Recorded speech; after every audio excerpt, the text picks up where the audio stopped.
నమస్కారం ETV news కి స్వాగతం ఈనాటి ముఖ్యాంశాలు లోక్సభ ముందుకు జమిలీ ఎన్నికల బిల్లు ఎన్డీఏ పక్షాల సంపూర్ణ మద్దతు అభ్యంతరం తెలిపిన విపక్షాలు ఓటింగ్ తర్వాత ప్రవేశపెట్టిన మంత్రి జమిలీ ఎన్నికలు దేశంలో నియంతృత్వానికి దారి తీస్తాయన్న ప్రతిపక్షాలు ఒక వ్యక్తి కోసమే తెస్తున్నారని విమర్శ తోసిపుచ్చిన కేంద్రం వైద్య రంగంలో పెరుగుతున్న మహిళల భాగస్వామ్యంపై రాష్ట్రపతి హర్షం దేశం అభివృద్ధి చెందిన సమాజంగా చెప్పడానికి నిదర్శనమని వ్యాఖ్య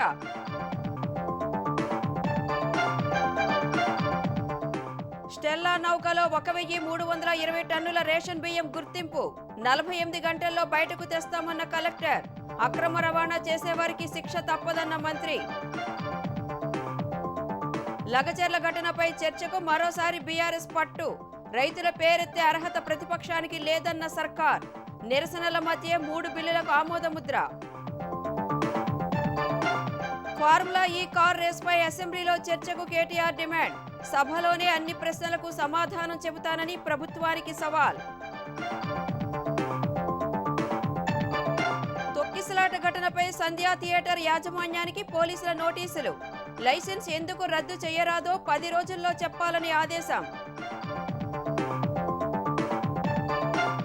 పెర్త్ టెస్ట్లో 9 వికెట్లకు 252 పరుగులు చేసిన భారత్ చివరి వికెట్కు 39 పరుగులు జోడించిన బుమ్రా ఆకాష్ దీప్ తప్పిన ఫాలో ఆన్ గండం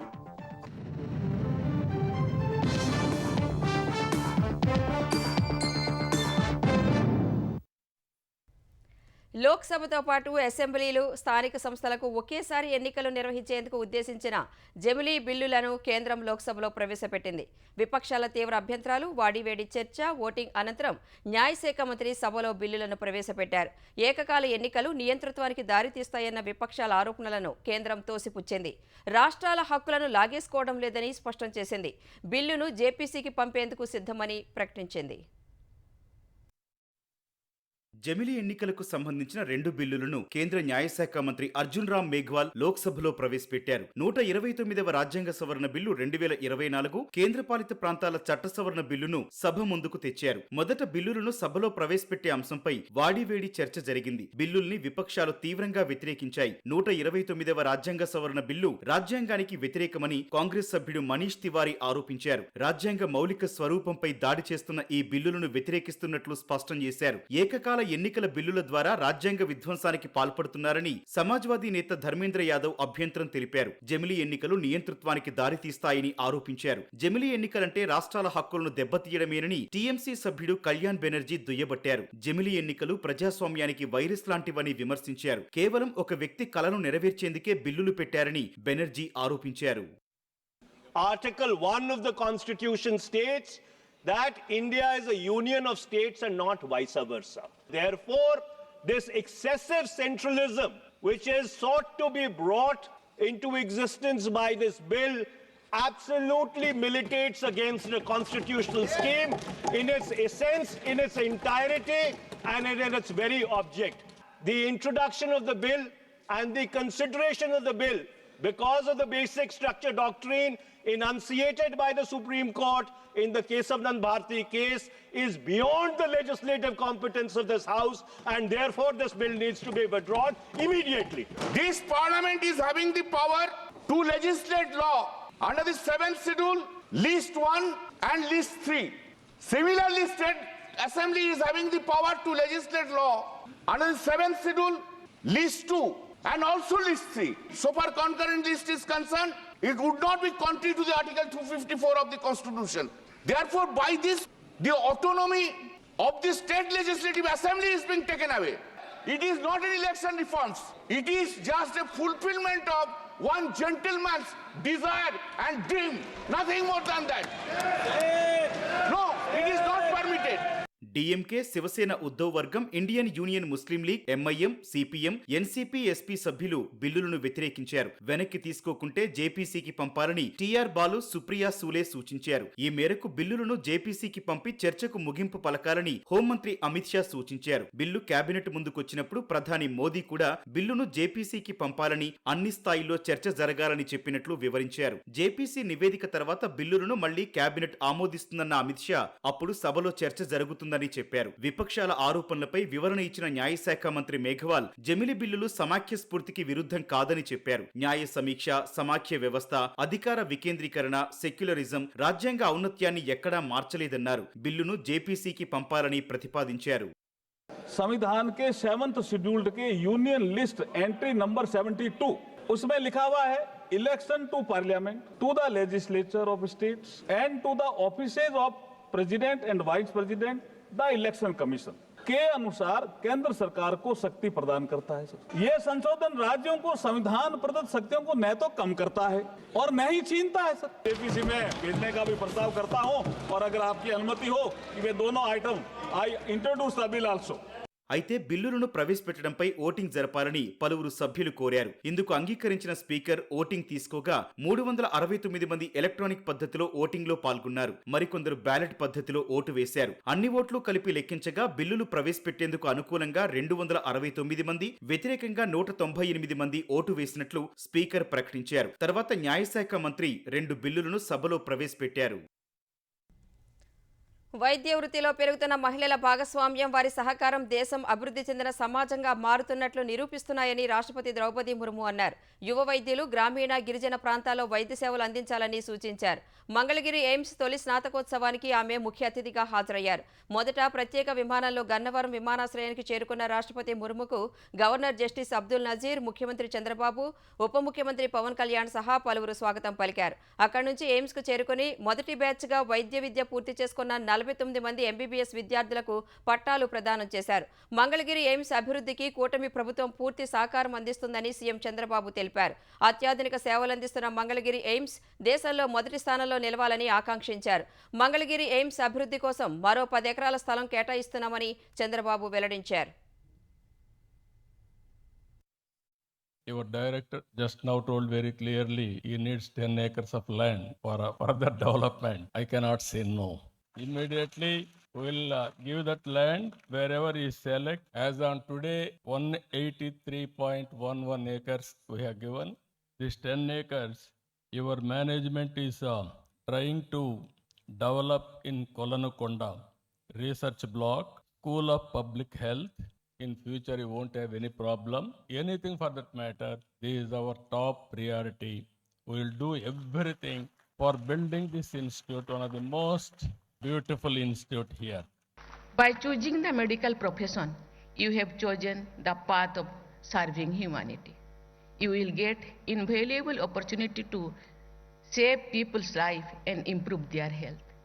Our young doctors like you to give priority to providing medical care and services to people living in rural, tribal and remote areas.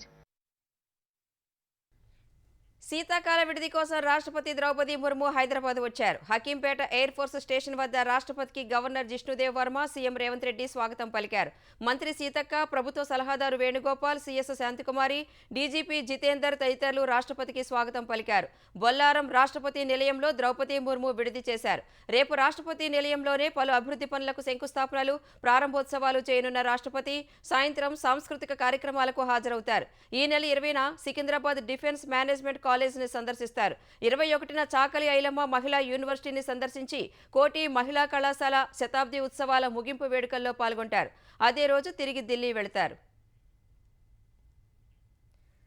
విపక్షాల నిరసనల మధ్య తెలంగాణ అసెంబ్లీ 3 కీలక బిల్లులకు ఆమోదం తెలిపింది. లగచర్ల అంశంపై చర్చ కోసం బీఆర్ఎస్ సభ్యులు నిరసన కొనసాగిస్తుండగానే యంగ్ ఇండియా ఫిజికల్ ఎడ్యుకేషన్ స్పోర్ట్స్ వర్సిటీ బిల్లుకు ఆమోదం తెలిపింది. తరువాత విశ్వవిద్యాలయాల చట్ట సవరణ బిల్లు, తెలంగాణ జీఎస్టీ సవరణ బిల్లులకు కూడా శాసనసభ ఆమోదముద్ర వేసింది. ఎలాంటి చర్చ లేకుండానే 3 బిల్లులు ఆమోదం పొందినట్లు సభాపతి ప్రసాద్ కుమార్ ప్రకటించారు. లగచర్ల ఘటనపై చర్చ చేపట్టాలని వాయిదా తీర్మానాలు ఇచ్చిన బీఆర్ఎస్ సభ్యులు అందుకోసం సభలో నిరసన చేపట్టారు. దుయ్యబట్టారు. సర్ది చెప్పేందుకు శాసనసభ వ్యవహారాల శాఖ మంత్రి శ్రీధర్ బాబు ప్రయత్నించినప్పటికీ బీఆర్ఎస్ సభ్యులు శాంతించలేదు. వారి నిరసనల మధ్య 3 బిల్లులు సభ ఆమోదం పొందాయి. తర్వాత పర్యాటక విధానంపై స్వల్పకాలిక చర్చ అనంతరం సభ రేపటికి వాయిదా పడింది. లగచెర్ల రైతులకు సంఘీభావంగా బీఆర్ఎస్ ఇవాళ తెలంగాణ వ్యాప్త నిరసనలు చేపట్టింది. ఈ నిరసనల్లో భాగంగా రాష్ట్రంలోని అన్ని జిల్లాలు, ప్రధాన ప్రాంతాల్లో అంబేద్కర్ విగ్రహాలకు వినతి పత్రాలు అందజేసింది. బీఆర్ఎస్ ఎమ్మెల్యేలు, ఎమ్మెల్సీలు ఇవాళ నల్ల చొక్కాలు ధరించి సభలకు హాజరయ్యారు. లగచెర్ల రైతులను వెంటనే జైలు నుంచి విడుదల చేయాలని డిమాండ్ చేశారు. లగచెర్ల రైతులకు ప్రభుత్వం క్షమాపణ చెప్పాలని అన్నారు. ప్రభుత్వం స్పందించే వరకు నిరసన కొనసాగిస్తూనే ఉంటామని బీఆర్ఎస్ నాయకత్వం స్పష్టం చేసింది. అసెంబ్లీకి నల్ల దుస్తుల్లో వచ్చిన ఎమ్మెల్యేలు చేతులకు బేడీలు వేసుకుని నిరసన తెలిపారు. రైతులపై దాడులను ఖండిస్తూ నినాదాలు చేశారు. రైతులకు అండగా ఉంటామన్న కాంగ్రెస్ సర్కార్ బేడీలు వేస్తోందంటూ నిరసన తెలిపారు. బీఆర్ఎస్ హయాంలో శాసనసభ వేదికగా ఇచ్చిన హామీలను కూడా సక్రమంగా అమలు చేయలేదని తెలంగాణ ఉప ముఖ్యమంత్రి భట్టి విక్రమార్క విమర్శించారు. తమ తప్పులను కప్పిపుచ్చుకోవడానికి బీఆర్ఎస్ నాయకులు యత్నిస్తున్నారని అసెంబ్లీలో మండిపడ్డారు. తెలంగాణలో అనేక బిల్లులు పెండింగ్లో ఉన్నాయని బీఆర్ఎస్ సభ్యుడు ప్రశాంత్ రెడ్డి ప్రశ్నోత్తరాల సమయంలో తెలిపారు. కాంగ్రెస్ ప్రభుత్వం ఇచ్చిన గ్యారంటీలేవీ నెరవేర్చడం లేదని ఆరోపించారు. అప్పుల విషయంలో ప్రభుత్వం తప్పుడు ప్రచారం చేస్తోందని విమర్శించారు. ప్రశాంత్ రెడ్డి వ్యాఖ్యలను ఖండించిన ఉప ముఖ్యమంత్రి భట్టి గత ప్రభుత్వం చేసిన అప్పులకు అన్ని ఆధారాలు ఉన్నాయని తెలిపారు. ప్రతి శాఖలోనూ బకాయిలు పెట్టారని మండిపడ్డ ఆయన పౌర సరఫరాల విభాగంలో కూడా 62,000 కోట్లు అప్పు చేసి పెట్టారని ఆగ్రహం వ్యక్తం చేశారు. ఉచిత కరెంట్ ఇస్తున్నామంటూ డిస్కంలకు కూడా డబ్బు చెల్లించలేదని, ఆ బిల్లులు కూడా తామే చెల్లిస్తున్నామని చెప్పారు. సభలో కీలక చర్చలు జరిగేటప్పుడు అడ్డుపడుతూ తమ తప్పులను కప్పిపుచ్చుకునే ప్రయత్నం చేస్తున్నారని విమర్శించారు. 10 ఏళ్ల విధ్వంసాన్ని ఒకేసారి సరిచేయడం వీలు కాదన్న భట్టి రాష్ట్ర ప్రయోజనాలు, ఆర్థిక పరిస్థితిని దృష్టిలో పెట్టుకుని పనిచేస్తున్నామని చెప్పారు. తెలంగాణ గురుకులాల్లో ఫుడ్ పాయిజన్ ఘటనలపై శాసన మండలిలో అధికార విపక్షాల మధ్య వాగ్వాదం చోటు చేసుకుంది. మండలిలో ప్రతిపక్ష నేత మధుసూదనాచారి ఇతర సభ్యులు అడిగిన ప్రశ్నపై గందరగోళం తలెత్తింది. గతంలో గురుకులాల కార్యదర్శిగా పనిచేసిన ఆర్ఎస్ ప్రవీణ్ కుమార్ పై అనుమానాలు ఉన్నాయంటూ సభ్యుడు ఎంఎస్ ప్రభాకర్ రావు, మంత్రి సీతక్కలు ప్రస్తావించగా అధికార ప్రతిపక్ష సభ్యుల మధ్య వాగ్వాదం చోటు చేసుకుంది. కాంగ్రెస్ ప్రభుత్వాన్ని బద్నాం చేసే కుట్ర చేస్తున్నారని, విచారణ జరిపించాలని ప్రభాకర్ రావు ప్రభుత్వాన్ని కోరారు. గురుకులాల్లో ఫుడ్ పాయిజన్ ఘటనల వెనుక కుట్రలను ఖచ్చితంగా బయటకు తీస్తామని మంత్రి సీతక్క చెప్పారు. ఈ క్రమంలో మంత్రి హుందాగా మాట్లాడాలని బీఆర్ఎస్ సభ్యులు చేసిన వ్యాఖ్యల పట్ల సీతక్క అభ్యంతరం వ్యక్తం చేశారు. ఫుడ్ పాయిజన్ ఘటనలు కొత్త కాదని, గత ప్రభుత్వ హయాంలో 5,000 మందికి పైగా అస్వస్థతకు గురయ్యారని చెప్పారు. అయితే తమ ప్రభుత్వం గురుకులాల అభివృద్ధికి కట్టుబడి ఉందని సీతక్క తెలిపారు. ఫార్ములా ఈ కార్ రేసులో కుంభకోణం జరిగిందని అంటున్న ప్రభుత్వం ఆ అంశంపై అసెంబ్లీలో చర్చ పెట్టాలని బీఆర్ఎస్ కార్యనిర్వాహక అధ్యక్షుడు కేటీఆర్ డిమాండ్ చేశారు. అక్కడే వాటికి సమాధానం చెబుతానని తెలిపారు. తెలంగాణ భవన్లో కొడంగల్ నియోజకవర్గ బీఆర్ఎస్ నేతలతో సమావేశమైన కేటీఆర్ లగచెర్ల అంశాన్ని రాజ్యసభలో కూడా ప్రస్తావిస్తామని తెలిపారు. జమిలీ ఎన్నికలు అంటున్నారన్న కేటీఆర్ కాంగ్రెస్ను సాగనంపేందుకు 2028 వరకు వేచి చూడాల్సిన అవసరం రాదేమోనని వ్యాఖ్యానించారు. కొడంగల్ నుంచే బీఆర్ఎస్ జైత్రయాత్ర ప్రారంభం కావాలని పేర్కొన్నారు. సినీ నటుడు అల్లు అర్జున్ ఏం తప్పు చేశారన్న కేటీఆర్ సీఎం పేరు మర్చిపోయినంత మాత్రాన్ని అరెస్టు చేస్తారా అని ప్రశ్నించారు. అసెంబ్లీ నడుస్తుంది కదా, 15-20 రోజులు పెట్టు. మొదలు 10-15 రోజులు మొత్తం రాష్ట్రంలో ఉన్న ప్రజల సమస్యలు మాట్లాడదాం, లగచెర్ల మాట్లాడదాం, గురుకుల పాఠశాలలు మాట్లాడదాం, రాష్ట్రంలో నువ్వు చెప్పిన 6 గ్యారంటీలు మాట్లాడదాం, బోనస్ ఎందుకు ఇస్తలేవో మాట్లాడదాం, మిగతా అన్ని విషయాలు మాట్లాడదాం. నీకు ఇష్టం ఉన్నంత కాలం రాష్ట్రం అప్పుల పాలైందని తప్పుడు ప్రచారం చేస్తున్నావు కదా, అది కూడా మాట్లాడదాం. మిగిలిన 4-5 రోజులు ఉన్నాయి కదా, ఈ స్కాము ఆ స్కామ్ అంటున్నావు కదా, అసెంబ్లీలో చర్చ పెట్టు, అక్కడనే సమాధానం చెప్తా నీకు. అసెంబ్లీలోనే చెప్తా ఉన్నా. ఈ ఫార్ములా ఆ ఫార్ములా అంటున్నావు కదా, ఏ ఫార్ములా అన్నదే నీ ఇష్టం. 4 గోడల మధ్యన క్యాబినెట్లో కూర్చొని ఎవరిని ఎట్లా లోపల పెట్టాలి, ఎవరి మీద ఏం కేసు పెట్టాలి, ఇది కాదు ప్రభుత్వం చేయాల్సిన పని.